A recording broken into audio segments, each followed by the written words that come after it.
Hello guys, welcome back to the channel. நம்ம இன்னைக்கு India versus England 4th test match review தான் பார்க்க போகிறோம்.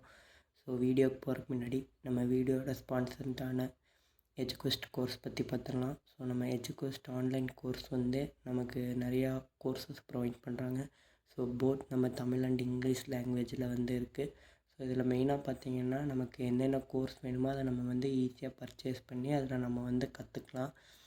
ஸோ இதனால் நமக்கு வந்து என்ன யூசேஜ்னு பார்த்தீங்கன்னா டிஜிட்டல் மார்க்கெட்டிங் கோர்ஸ் எல்லாம் ப்ரொவைட் பண்ணுறாங்க. ஸோ இதெல்லாம் வந்து இப்போ பூம் ஆகிட்டு இருக்கிற ஒரு டெக்னாலஜி, ஒரு நல்ல வருமான வாய்ப்பை ஏற்படுத்தி தரக்கூடிய ஃபீல்டுன்னு சொல்லலாம். ஸோ இது மாதிரியெல்லாம் அவங்க பண்ணிட்டுருக்காங்க. ஸோ இன்ட்ரெஸ்ட்டாக இருக்கீங்க, எஜுகோஸ்ட் ஆன்லைன் கோர்ஸ் வந்து நீங்களே டிஸ்கிரிப்ஷனில் லிங்க் இருக்கும், கீழே வந்து லிங்க் யூஸ் பண்ணி செக் பண்ணி பாருங்கள் எப்படி இருக்குது, அதோட ஃபீஸ், இந்த ஸ்ட்ரக்சர்லாம் நமக்கு ஓகேவான்னு பார்த்துட்டு இன்ட்ரெஸ்ட்டாக இருந்துச்சுன்னா எஜுகோஸ்ட் கோர்சஸ் வந்து பர்ச்சேஸ் பண்ணி கற்றுக்குங்க. ஸோ இதுதான் வந்து நம்மளோட ஸ்பான்சர் கண்டென்ட். ஸோ வீடியோக்குள்ளே போய் The struggle to find courses that truly speak your language, it's finally over. Welcome to EduQuest, where learning is made just for you. At EduQuest, we bring you a wide range of online courses, from career building programs to skill boosting masterclasses, all in your regional language. Because we believe language should never be a barrier to success. Our courses are tailor made after understanding what today's learners really need. So why wait? Start learning the smarter, simpler way only with EduQuest. Visit eduquest.courses and explore your next course today. And hey, don't miss out on our exciting offers and promotions. So first India வந்து again opt out to bat first. So England toss ஜெயிச்சா இங்கே batting பிடிக்கிறாங்க. So first பார்த்திங்கன்னா இந்தியாவுக்கு changes பார்த்திங்கன்னா சாய் சுதர்சன், கருண் நாயர் பதிலாக உள்ளே வந்திருந்தார். அதுக்கப்புறம் பார்த்திங்கன்னா சர்துல் தாக்கூர் வந்து உள்ளே வந்திருந்தார் டீமுக்குள்ளே. நிதிஷ்குமார் ரெட்டிக்கு பதிலாக ஒரு இன்ஜுரினால் மிஸ் பண்ணாங்க. அண்டு ஆகாஷ் தீப்பும் இன்ஜுரினால் மிஸ் பண்ணாங்க. ஸோ அவருக்கு பதிலாக அனுல் காமோஜ் வந்திருந்தார். ஸோ இதெல்லாம் தான் வந்து இந்தியாவோட சேஞ்சஸ். ஸோ இந்தியா ஃபஸ்ட் இன்னிங்ஸில் பார்த்திங்கன்னா ஃபஸ்ட்டு நல்லாவே ஸ்டார்ட் பண்ணாங்கன்னு தான் சொல்லணும். ஸோ டாப் 3 நல்லாவே பர்ஃபார்ம் பண்ணாங்க. ஸோ ஜெய்ஸ்வால், ராகுல், சாய் சுதர்சன். ஸோ 2 பேர், ராகுல் மட்டும் ஹாஃப் செஞ்சுரி கம்ப்ளீட் பண்ணல, மற்றபடி பார்த்திங்கன்னா மீதி 2 பேருமே ஹாஃப் செஞ்சுரி கம்ப்ளீட் பண்ணாங்க. அடுத்து கில் அண்டு ரிஷப் பண்ட் வந்து ஒரு நல்ல டீசன்ட், கில் வந்து பெருசாக எதுவும் அடிக்கல, பட் டாப் ஆர்டர் எல்லாமே 3 பேருமே நல்லா ஸ்கோர் பண்ணாங்க. அடுத்து ரிஷப் பண்ட் அண்டு ரவீந்திரா ஜடேஜா. ஸோ இவங்க வந்து ஒரு நல்ல மறுபடியும் ஒரு 2000 பேட்ஸ்மேன் போனதுக்கப்புறம் இவங்க 2 பேர் இன்னிங்ஸை லைட்டாக ஸ்டெபிலைஸ் பண்ணுறாங்க. ஸோ ஒரு டீசெண்டாக ஆடிட்டுருக்கிறப்ப நம்ம ரிஷப் பண்ணிட்டு கால் அடிப்படுது. ஸோ அங்கேயே வந்து வெளில போகிறாரு ரிஷப் பண்ணிட்டு, ரிட்டையர்டு ஹர்ட் ஆகிறாரு. ஸோ அடுத்து வந்து Shardul Thakur and Washington Sundar. So இந்த 3 ஆல்ரவுண்டருமே யாருன்னு பார்த்திங்கன்னா ஜடேஜா, தாக்கூர், சுந்தர். ஸோ 3 பேருமே ஒரு டீசெண்டான இன்னிங்ஸ் அண்ட் டாப் ஆர்டர் நல்லா பர்ஃபார்ம் பண்ணதுனால ஸோ இந்தியா வந்து ஒரு நல்ல ஒரு ரெஸ்பெக்டபுள் ஃபஸ்ட் இன்னிங்ஸ் டோட்டலான 358 கிட்ட போகிறாங்க. ஸோ மெயினாக பார்த்திங்கன்னா யார் யார் எவ்வளோ ஸ்கோர் பண்ணியிருந்தாங்கன்னா ஜெய்ஸ்வால் வந்து 58, ராகுல் 46, சாய் சுதர்சன் 61, கில் வந்து 12 run, so Rishabh Pant 54, Jadeja 20, Thakur 41 run and Washington Sundar 27. அதுக்கப்புறம் பார்த்திங்கன்னா அனுல் காமோஜ் டக் அவுட், ஸோ டெபியூட் மேட்ச்சில். And Siraj 5 runs not out. அப்புறம் பும்ரா 4 ரன். ஸோ இதுதான் இந்தியாவோட ஸ்கோர் கார்டு. ஸோ மெயினாக பார்த்திங்கன்னா யார் யார் வந்து நல்லா பவுலிங் போட்டிருந்தாங்கன்னா நம்ம பென் ஸ்டோக்ஸ் தான் வந்து இங்கிலாந்துக்கு 5 விக்கெட் எடுத்திருந்தார். மற்றபடி ஜோஃப்ரா ஆர்ச்சர் வந்து 3 wicket, Chris oaks and டாவ்சன் each 1 wicket. So India வந்து நல்லா வந்து ஒரு டீசெண்டான இன்னிங்ஸ் ஆடி இருக்கிறாங்கன்னு பார்த்து முடிக்கிறதுக்குள்ளே இங்கிலாந்து பேட்டர்ஸ் வந்ததும் தெரியல, போனதும் தெரியல அப்படின்னு சொல்ல முடியாது. நான் சொல்கிறது வந்து அவங்கள அவுட் ஆன வேகத்தை சொல்ல, பிகாஸ் அவங்க வந்ததும் தெரில, ஸ்கோர் பண்ண விதமும் தெரில.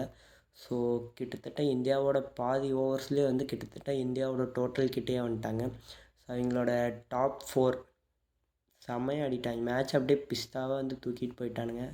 So England top orders. So well missed செஞ்சுரின்னே சொல்லலாம். Zak Crawley and Duckett. So 2 பேருமே பார்த்திங்கன்னா டக்கெட் பாருங்கள் 94 ஸ்ட்ரைக் ரேட்டில் ஆடுறாரு.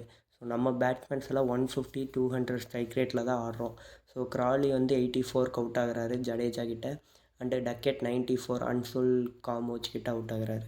ஸோ இவங்க தான் என்ன தான் அடித்தாங்க. சரி அடுத்ததாவது விக்கெட் எடுத்துடலான்னு பார்த்தா ஓலி போப் 71 ரன், அப்புறம் ஜோ ரூட் 150 ரன். ஸோ மேட்சவே வந்து மாற்றிட்டாங்க.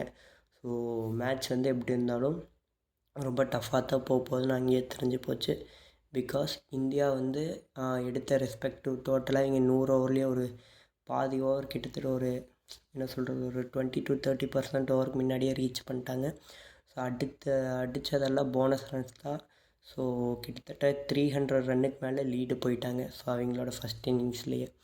அதுக்கப்புறம் என்ன தான் டாப் 4 நல்லா பர்ஃபார்ம் பண்ணியிருந்தாலும் ப்ரூக்கோட விக்கெட்டை டக்குன்னு இந்தியா எடுத்துடுறாங்க.